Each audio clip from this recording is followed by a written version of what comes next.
नमस्कार, मी प्रतिभा चंद्रन आणि तुम्ही बघत आहात नवराष्ट्राचा विशेष कार्यक्रम centre point with doctor Uday Nirgudkar. आपण अनेक महत्वाच्या विषयांवर या कार्यक्रमात चर्चा करतो. तुम्ही या कार्यक्रमाला जो प्रतिसाद देताय तो खरोखरच खूप उत्साहवर्धक आहे. तुमच्या काही कमेंट्स आहेत त्यांची पण आम्ही दखल घेतलेली आहे आणि तुमच्या कमेंट्सवर तुमच्या मतांचा आम्हाला आदर आहे. त्यानुसार काही बदल सुद्धा करतो आहोत, त्याचा विचार पण होतोय. तर महत्वाचा आजचा जो विषय आहे तर एक तर राज्याचा ज्याला क्रेडिट प्लॅन म्हणतात, जो बँकर्स समितीकडनं राज्यस्तरीय बँकर्स कमिटीकडनं येतो. त्याच्यामध्ये एक असं निदर्शनास आलेलं आहे की एकंदर 4च शहरं म्हणजे खरं म्हणजे मुंबईची उपनगरं, ठाणे आणि पुणे एवढ्या 4 शहरांमध्ये 88% जो क्रेडिट प्लॅनचा भाग आहे तो आहे. आणि आपण म्हणजे मी जेव्हापासनं मला समजतं तेव्हापासनं मी मराठवाड्यातून आले, तर आमचा मराठवाड्याचा अनुशेष, विदर्भाचा अनुशेष यासाठी आम्ही सातत्याने आमच्या भागातले नेते बोलत आलेले आहेत, आम्ही बोलत आलेलो आहोत. आणि सरकार जे आहे ते विकास विकेंद्रित करावा यासाठी प्रयत्न करतंय. काय नेमकं तरी ही परिस्थिती काय आहे? सर्वप्रथम मी हा विषय घेतल्याबद्दल तुमचं अभिनंदन करतो. आणि आता मला कळलं हा विषय का घेतला गेला, कारण एक प्रकारे तुमची बॅकग्राऊंड जी आहे ती मराठवाड्यातली आहे आणि मराठवाड्यातला जो अनुशेष आहे तो अतिशय तुमच्यासाठी दुखरी नस म्हटलं तरी हरकत नाही. विषय असा आहे की रिझर्व्ह बँकेनी एक पिरियॉडिक असे सर्वे करतात आणि त्याच्यामध्ये आपल्याकडे सगळ्यांना माहिती आहे की आपण $1 ट्रिलियन इकॉनॉमीचं उद्दिष्ट महाराष्ट्रासाठी ठेवलेलं आहे आणि त्याच्याकरता आपली जोरदार प्रगती सुरू आहे. दावोसला खूप मोठ्या प्रमाणावर करार झालेले आहेत आणि त्यातले अनेक करार हे ग्रामीण भागातही झाले आहेत आणि विशेषतः गडचिरोली हा भाग स्टील कॅपिटल ऑफ इंडिया म्हणून डेव्हलप करण्याकरता हे सरकार देवेंद्र फडणवीस यांच्या नेतृत्वाखाली त्यांनी चंग बांधलेला आहे. परंतु महाराष्ट्र ज्याच्यात सर्वात जास्त आर्थिक प्रगती झालेली आहे, ज्याच्यात सर्वात मॅन्युफॅक्चरिंगची प्रगती झाली आहे, ज्याच्यात सर्वात जास्त सर्व्हिसेस सेक्टरची, IT सेक्टरची प्रगती झाली आहे, त्याच्या विकासाचा त्रिकोण आहे आणि तो त्रिकोण आहे मुंबई ठाणे, म्हणजे मुंबई ठाणे एकत्र, पुणे नाशिक आणि त्यात फार तर फार तुम्हाला जर जोडायचं असेल तर एक चौथा कोण त्याच्यात आहे तो म्हणजे संभाजीनगरचा आहे. पण तरी देखील त्याच्या पलीकडे उर्वरित जो महाराष्ट्र आहे, पश्चिम महाराष्ट्र आहे, उत्तर महाराष्ट्र आहे, मराठवाड्याचा भाग आहे आणि विदर्भाचा फार मोठा भाग आहे, 11 जिल्हे आहेत विदर्भामध्ये. हे सर्व जर आपण पाहिले तर ते एक प्रकारे या चार जिल्ह्यांच्या तुलनेच्या मानाने खूपच खाली आहेत. मग ते दरडोई उत्पन्न असेल, इन्फ्रास्ट्रक्चरची इन्व्हेस्टमेंट असेल, इन्व्हेस्टमेंट केल्यानंतर त्याच्यावर येणारा परतावा असेल, अशा अनेक बाबतीत ते जिल्हे एक प्रकारे आपण मागासच म्हणता येईल. एकीकडे $1 ट्रिलियन इकॉनॉमीकडे आपली वाटचाल सुरू आहे आणि मला खात्री आहे की आपण पुढच्या 3 ते 4 वर्षात, फार तर फार 5 वर्षात आपण $1 ट्रिलियन पर्यंत पोहोचू आणि त्याच्यावरच भारत $5 ट्रिलियन होणार की नाही हे गणित अवलंबून आहे. परंतु जे महाराष्ट्रात दिसतं ते संपूर्ण भारतात दिसतं आणि महाराष्ट्रातलं चित्र या रिझर्व्ह बँकेच्या आर्थिक सर्वेक्षणातून पुढे आलेलं आहे की व्यवसायासाठी लागणारं जे क्रेडिट आहे त्या क्रेडिटचा जो ताळेबंद मांडला जातो तो असा आहे की 44,76,000 कोटी इतकं क्रेडिट दिलं गेलं आणि त्या क्रेडिटमधला जवळपास 39,35,000 कोटी इतका मोठा जो क्रेडिट आहे तो क्रेडिट फक्त 3 ठिकाणी दिला गेलेला आहे आणि तो म्हणजे मुंबई सबर्बन हे मी एकच म्हणतो एक प्रकारे, आणि त्याच्यानंतर ठाणे नाशिक हा भाग आहे. पुणे म्हणजे ह्याच्या पलीकडे जाऊन महाराष्ट्रात किती आपण कर्ज दिली किंवा काय क्रेडिट हे आहे तर तिथे आपल्याला अक्षरशः नन्नाचा पाडा पाहायला मिळतो आणि त्याच्यावरच कुठेतरी जखम आहे, वेदना आहे ती पुढे येते आणि ती म्हणजे स्वातंत्र्याला 8 दशकं आणि महाराष्ट्राच्या स्थापनेला जवळपास 7 दशकं होऊन गेली तरी देखील अजून विदर्भाचा अनुशेष आणि मराठवाड्याचा बॅकलॉग या विषयावर चर्चा आपल्याकडे करावी लागते. अजूनही मराठवाड्यामध्ये रेल्वेची कनेक्टिव्हिटी नाही, प्रत्येक जिल्ह्यात रेल्वे जाती आहे असंही आपल्याला दिसत नाही. ज्या ठिकाणी रेल्वे नाही तिकडे उद्योजक गुंतवणूक करायला तयार नसतात. आणि त्या ठिकाणी तुम्ही चांगली कॉलेजेस उघडलीत तर तिकडे फक्त चांगल्या प्रशिक्षित युवकांचं मायग्रेशन होतं. ते काही त्या गावाच्या इकॉनॉमीला अर्थभार लावत नाहीत, कारण त्यांना पाहिजे असे उद्योगधंदे तिकडे येत नाहीत. उदाहरण द्यायचं झालं तर मी सोलापूरचं देईन. सोलापूरला उत्तम IT चं शिक्षण देणारी इंजिनिअरिंग कॉलेजेस आहेत, परंतु IT उद्योग तिकडे किती मोठ्या प्रमाणावर आलाय तर त्याचं उत्तर प्रश्नचिन्हच आहे. एक NTPCचा मोठा प्रोजेक्ट आहे, एक मला वाटतं सायकलचा प्रोजेक्ट अलीकडे काही वर्षापूर्वी तिकडे आला. पण ज्या गावाने मुख्यमंत्री दिला त्या गावामध्ये जर आर्थिक व्यवस्था ही अशी असेल आणि क्रेडिट रेटिंग तिकडेही अत्यंत कमी असेल, चादरीचा व्यवसाय तिथला आहे तो डबघाईला गेला. नर्सिंग मेंगजी सारख्या किंवा अशा अनेक मिल्स तिकडे होत्या, त्या सगळ्या मिल्स लक्ष्मी विष्णू होती, ती बंद पडली. मग त्यालाच अनुसरून एक दुसरा उद्योग सुरू झाला आणि तो म्हणजे टर्किश टॉवेल आणि याचा. परंतु तिकडे टेक्सटाईल क्लस्टर उभं राहूनही त्या गावामध्ये रोजगार मोठ्या प्रमाणात निर्माण झाला का, तर त्याचं उत्तर प्रश्नचिन्ह आहे. आणि 8 चांगली IT इंजिनिअरिंगचं शिक्षण देणारी तिकडे कॉलेजेस आहेत. 350-400 IT चे, सॉफ्टवेअरचे, हार्डवेअरचे, नेटवर्किंगचे असे तिकडे तंत्रज्ञ आपण निर्माण करतोय. पण ते निर्माण करतोय आणि दुसरं काय होतं तर ते लगेच दुसऱ्या दिवशी ग्रॅज्युएट झाल्यानंतर मायग्रेट होतात.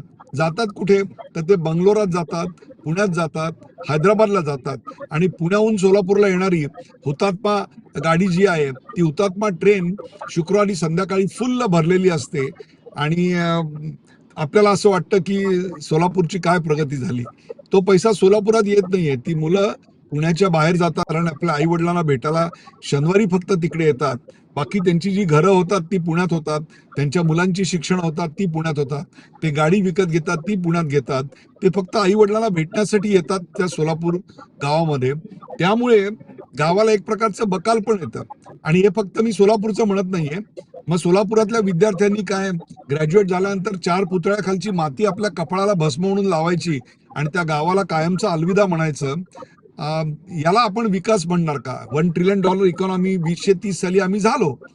परंतु ती जर इकॉनॉमी आम्हाला फक्त 3 किंवा 4 शहरांच्या आधारावर मिळत असेल, तर मग आपण एका साऊथ कोरियाच्या इकॉनॉमिक मॉडेलकडे जातोय असं मला वाटतं.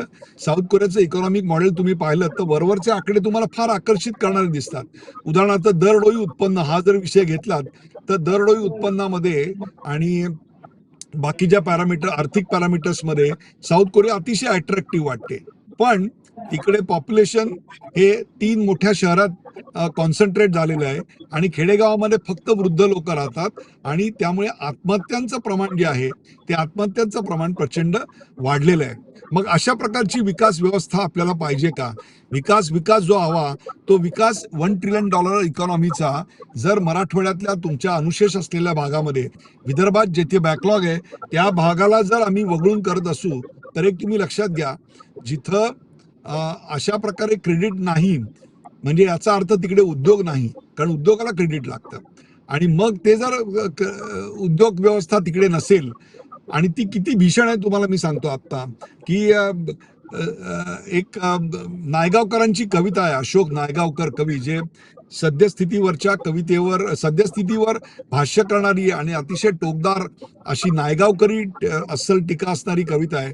त्या एका कवितेत ते म्हणतात की जे श्रीमंत सॉफ्टवेअर वगैरे मध्ये काम करणारी लोक आहेत ती फक्त शहरात राहतात आणि उडीद तूर डाळ पिकवणारे जे आहेत ते येडे खेड्यात राहतात. खेड्यात गहू पिकतो आणि शहरात व्हाउचर पिकतात आणि कागदांचे भाव मात्र वाढतच राहिले. अशी एक ती टीका करणारी कविता आहे. ती मला इथे हे आकडे पाहिले की आठवते की खेड्यात गहू आहे आणि शहरात व्हाउचर आहेत आणि खेड्यात येडे आहेत आणि शहरात मात्र हुशार माणसं आहेत. हे चित्र कशा करता आहे, तर जो विकास सार्वत्रिक व्हायला पाहिजे, जो सर्व भागांना स्पर्श करणारा व्हायला पाहिजे, तिथे आज बेसिक इन्फ्रास्ट्रक्चर नाही म्हणून उद्योग नाही म्हणून रोजगार नाही म्हणून स्थिर इन्कम नाही आणि स्थिर इन्कम नाही याचा परिणाम म्हणून तिथे बाजारपेठ विकसित होत नाही आणि बाजारपेठ विकसित होत नाही म्हणून व्यापार उदीम नाही आणि या सगळ्याचा परिणाम कशावर होतो, तर तिकडे ज्याला आपण काय म्हणू क्रेडिट रेटिंग तिकडे फार कमी घ्यायला लागतं.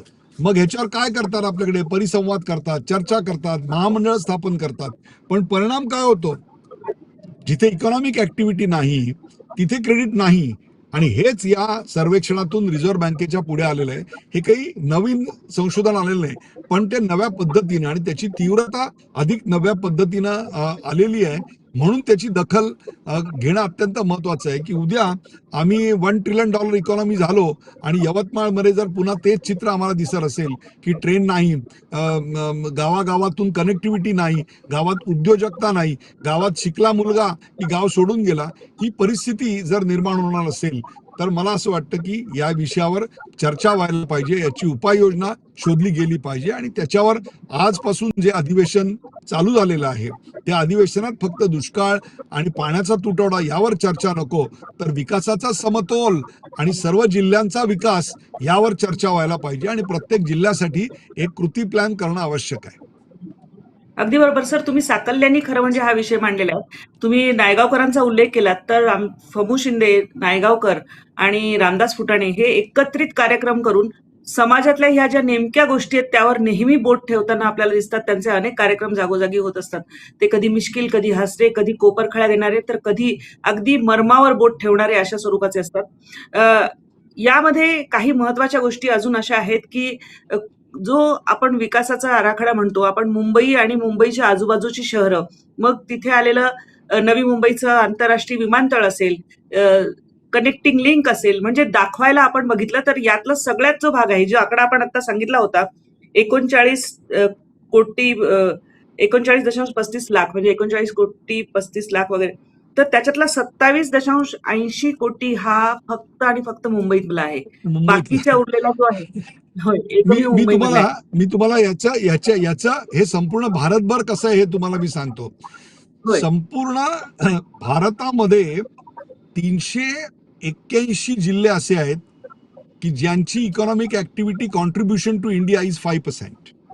5% त्यांचं अगदी. क्रेडिट म्हणजे ज्याला आपण म्हणतो हो. It's only 5%.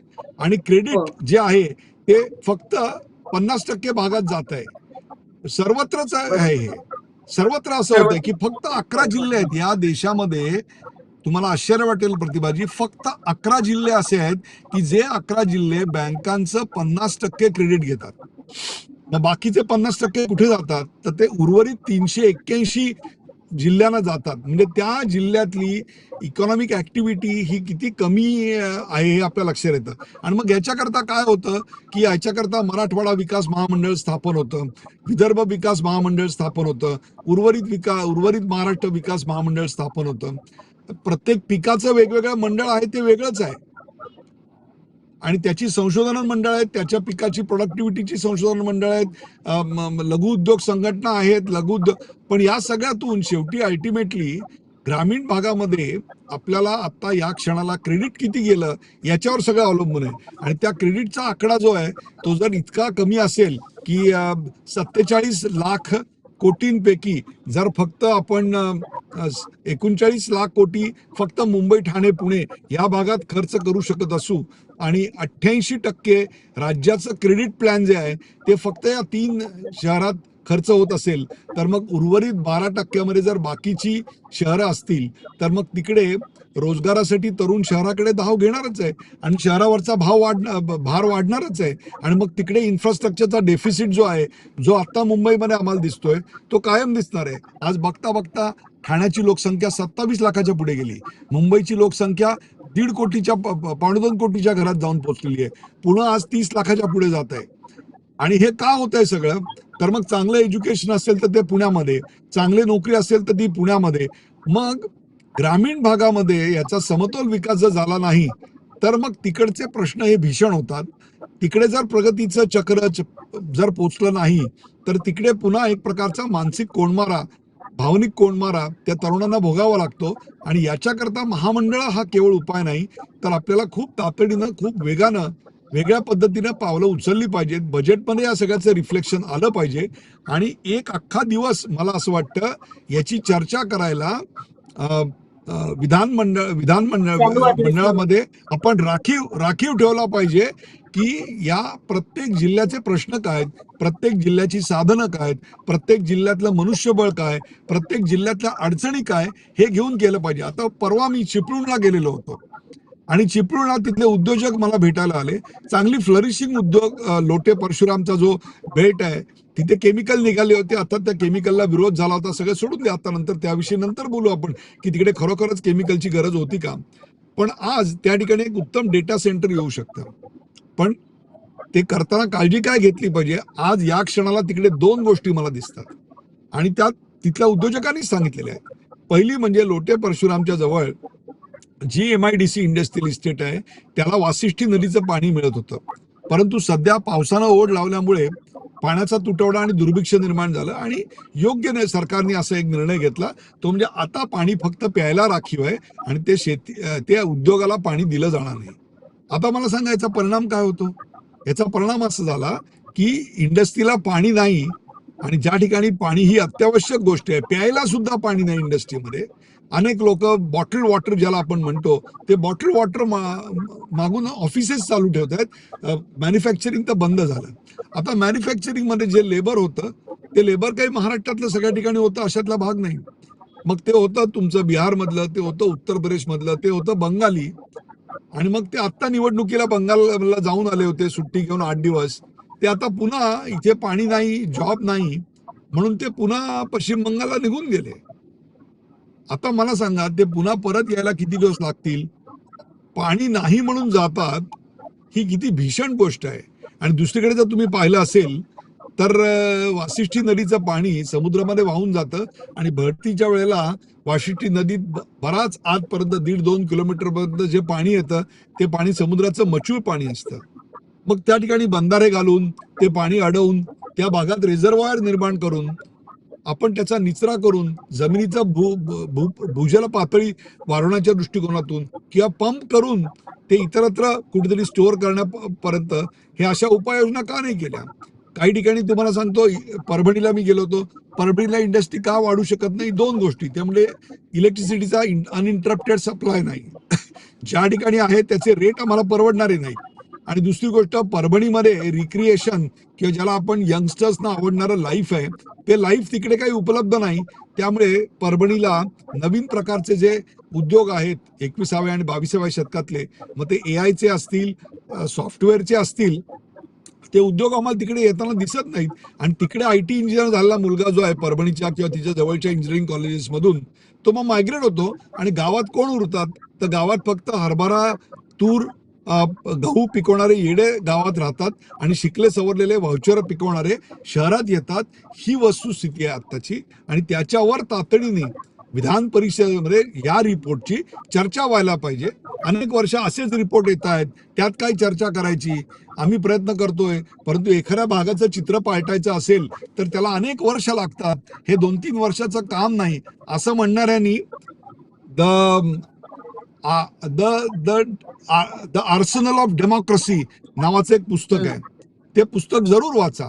1939ला जेव्हा दुसऱ्या महायुद्धाचं सावट पडलं आणि चर्चिलनी इंग्लंडचे पंतप्रधान तत्कालीन त्यांनी रुझवेल्ट कोण तर अमेरिकेचे राष्ट्राध्यक्ष त्यांनी विनंती केली की यू हेल्प अस नाहीतर संपूर्ण युरोप नष्ट होणार आहे. आणि हिटलरची जी बंबार्डिंग विमान आहेत आणि किती होती त्यांच्याकडे 80,000 विमानं होती हिटलरकडे. आणि हिटलर प्रत्येक शहरावर युरोपातल्या मग ते ऑस्ट्रेलिया असेल, डंकर्क असेल, लंडन असेल बंबार्डिंग करत होते आणि अवकाशात दुसरं काही दिसायचं नाही एवढी विमानं एका वेळी येऊन ब्लिट्झक्रीग ज्याला आपण म्हणतो तशी बंबार्डिंग करत होती. रुझवेल्ट यांनी अवघी 4 वर्ष घेतली फक्त. अँड माइंड वेल रुझवेल्ट हे व्हीलचेअर बाउंड होते. तिथल्या मीडियाने कधी दाखवलेलं नाहीये ते.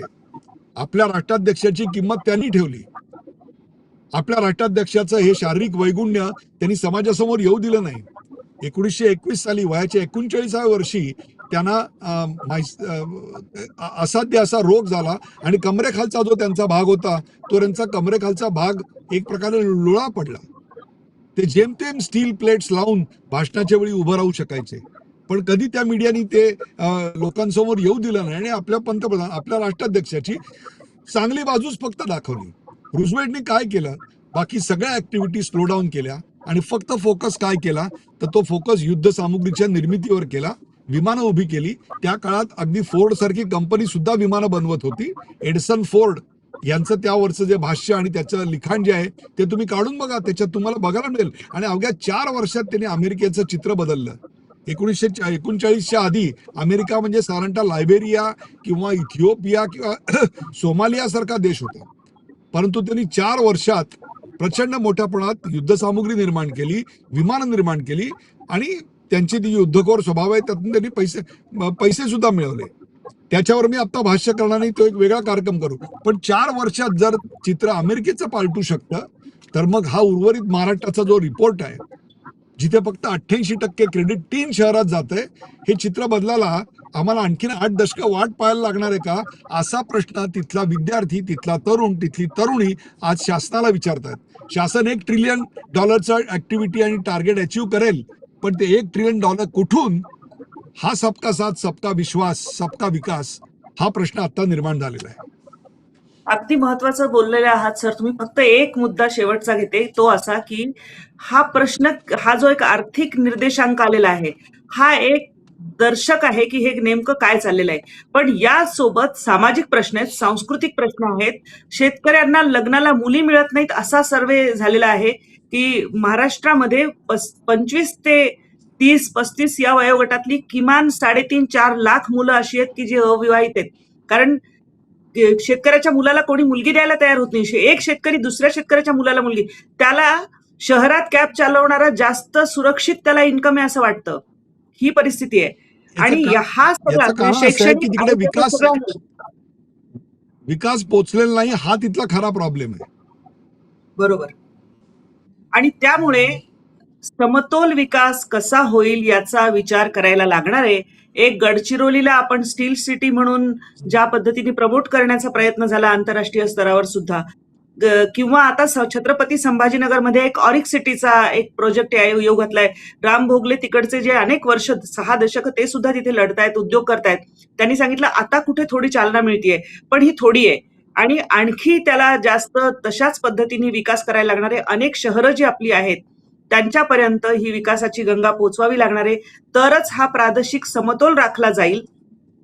मुंबई, ठाणे, नवी मुंबई, पुणे यासारख्या शहरांवर ताण पडणार नाही. जो ताण आता शहरांवर पडतो तोही कमी होईल आणि एकंदर साकल्याने ज्याला राज्याचा विकास समतोल म्हणता येईल तो होऊ शकतो. सर तुम्ही एक कविता सांगितलीत, मला एक शेर आठवतो.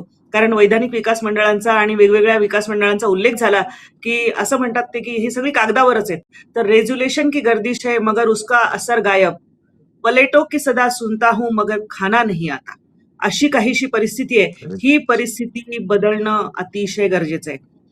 तुमची मतं काय आहेत, तुमच्या समस्या काय आहेत आणि सरकारकडनं या अधिवेशनात अपेक्षा काय हे अवश्य आम्हाला कळवा. आणि चॅनलला सबस्क्राईब करायला विसरू नका. तूर्तास मी निरगुडकर सरांसह आपली रजा घेते. धन्यवाद.